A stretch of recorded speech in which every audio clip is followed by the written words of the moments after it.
We need a certain amount of protein and calories to fuel our body. You cannot do this with just fruits and vegetables. If you do, we've seen people actually die from this. Hey, this is Ryan of Happy Healthy Vegan, the YouTube channel that is not hosted by a sociopath, a narcissist, or a grifter. No, we are evidence-based here, and that's my specialty here, is responding to these just completely outrageous, non-evidence-based claims that anti-vegans pretty much always make in some kind of lame attempt to debunk veganism and or to justify their addiction to eating meat and killing animals in the process. And there's no shortage of these types of people out there. I found someone just today that I'd never heard of before. Her name is, make sure I got it right, Michelle Hearn, low carb RD and ultra runner. She made this completely ridiculous tweet, which I responded to, the actual tweet message she made. And here I'm going to respond to the actual video content she made, which is even probably more ridiculous and just totally wacky and zany. So let's jump right in. I'm going to talk about a concept that confuses some people.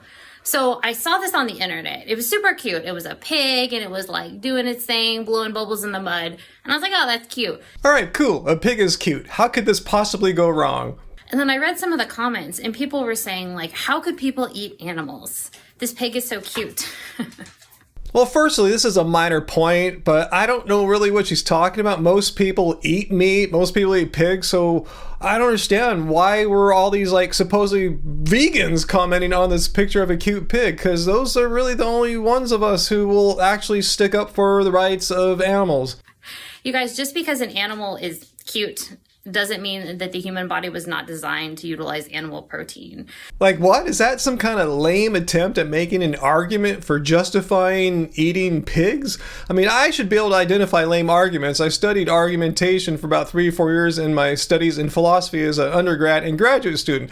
And let me try my best to construct this lame argument she's making here. You guys, just because an animal is cute doesn't mean that the human body was not designed to utilize animal protein. So my best, most honest representation of her argument is this: if a living being is cute and human bodies can utilize that cute being, then it's totally fine to exploit that cute being. Well, if Miss Low Carb RD Ultra Runner thinks I misinterpreted her, I'm sorry. I really tried my best here, but this is just a horrible argument. It doesn't make any sense, and you can use the same reasoning to justify other just really horrible, deplorable, awful behaviors. Like a rapist could use the same reasoning to justify raping a cute victim. So in her defense, I suppose you could say that the cuteness of the pig was irrelevant. I'm missing the main point, is that the flesh of the pig provides nourishment. She said, yeah, it's utilizable by humans as nourishment. So if that's her argument, here's what that would look like. If human bodies can utilize another living being's body, then it's totally fine to exploit that living being. Again, that's a horrible argument. Just because you can exploit another being doesn't give you the right to do it. Just because you can do it doesn't mean you ought to do it or you should do it. In this case, let's look at like nutrition, utilizing flesh for nutrition. I understand that the human body has like a perfect amino acid profile, such that if we were to eat it, it would provide a perfect ratio of amino acids. Well, you could use that as your justification as eating human flesh, right? Or maybe as an argument or justification for exploiting or harvesting organs from humans. Being an omnivore, being somebody who eats a lot of animal protein and thinking that animals deserve to be treated in a way where they're respected. This is probably her best logical blunder of the bunch, and there's still more to come.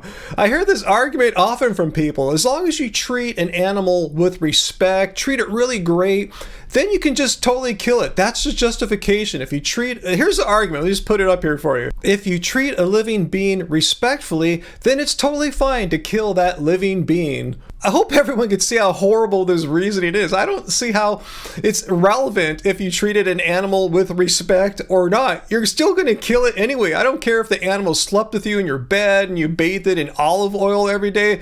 You're still killing it. Can one of you anti-vegans please explain to me how you can slit someone's throat with respect? And I'm talking about humans too. It doesn't matter. We're talking about living beings here. That's your argument. I didn't make this. You're saying if you treat a living being with respect, then it's perfectly fine and okay to end that living being's life.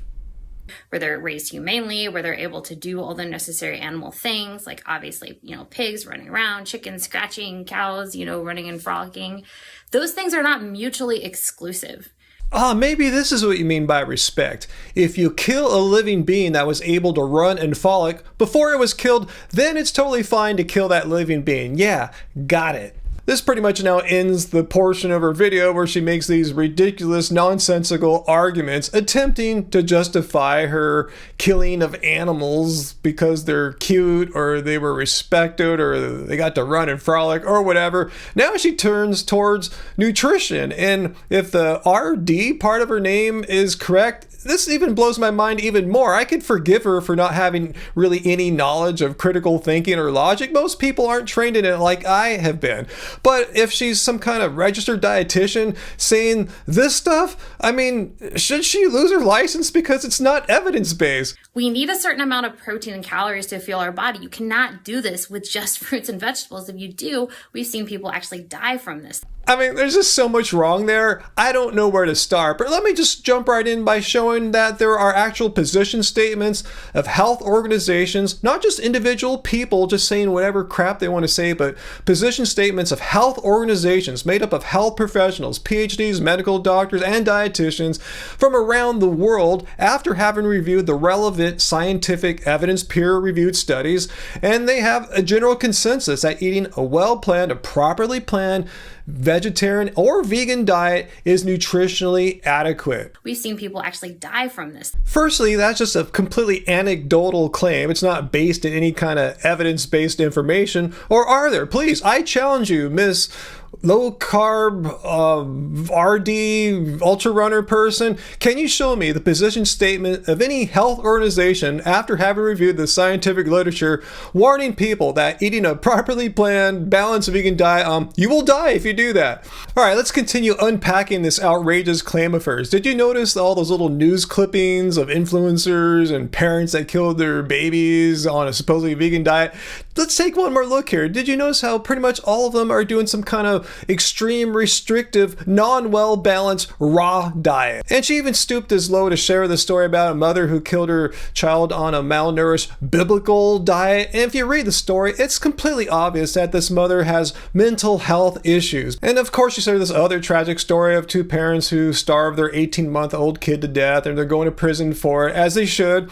And again, it's blamed on veganism. Vegan diet killed this kid, but if you read the story, once again, it shows that the parents are being irresponsible, not this time for following some kind of biblical proclamation, but they were eating just raw fruits and vegetables. Once again, raw foodists. And need I say, raw foodists are not necessarily vegans. Most raw foodists I know aren't vegan, because if we look at the definition of vegan, it's not about eating raw food or following some kind of biblical decree. It's simply a stance against animal cruelty and exploitation. It says nothing about giving up all cooked food, all these perfectly fine and healthy food groups that every vegan RD and nutritionist I know wholeheartedly recommends. I'm not saying though if you eat raw you're going to die and your baby's going to die, but you're needlessly taking on unnecessary risks, putting yourself and your child's health at needless risk. I'm not saying you're going to get sick or anything, but why? Why give it perfectly fine, healthy food groups when you just eat a balanced, sensible vegan diet, as all those health organizations that I showed earlier recommended that you eat if you truly want to be a healthy vegan? So let me be perfectly clear. It's not just my opinion. It's the scientific consensus that you don't need to eat animal fats and proteins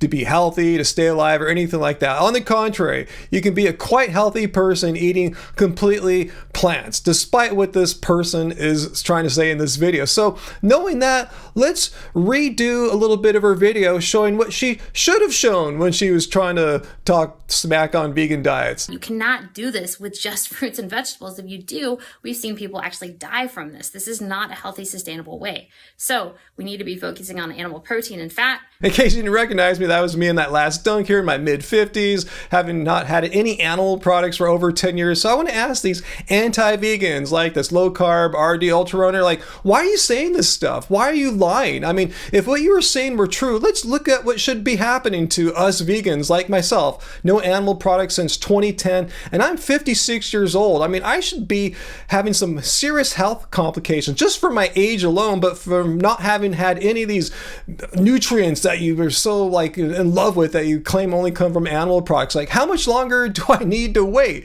I mean, really, just honestly, how long do I need to wait? Is 13 years enough? I mean, what more do I need to do to show you guys that you're full of crap? And again, I'm just an anecdotal story, but we have the evidence on our side, the scientific consensus opinions of health organizations that I showed. My blood labs personally are good. My doctors are very happy with my health. I mean, what more do we need to show you guys that you guys are completely lying when you say animal products are necessary? Do you know what necessary means? How can someone go 13 plus years in life without consuming something that you deem necessary? It just shows what you're saying is completely without any evidence, as usual for anti-vegans. So anyway, leave your questions and comments down below. Let me know what you think. Why are so many people hell-bent on just debunking veganism? Why do they see us as a threat? We're just like 1 or 2% of the population here in the United States. Just leave us alone. If they're going to do their thing, do it. I'm not saying they should, but I mean, like, I'm not condoning meat consumption or anything like that, but just stop lying about it. Stop spreading misinformation.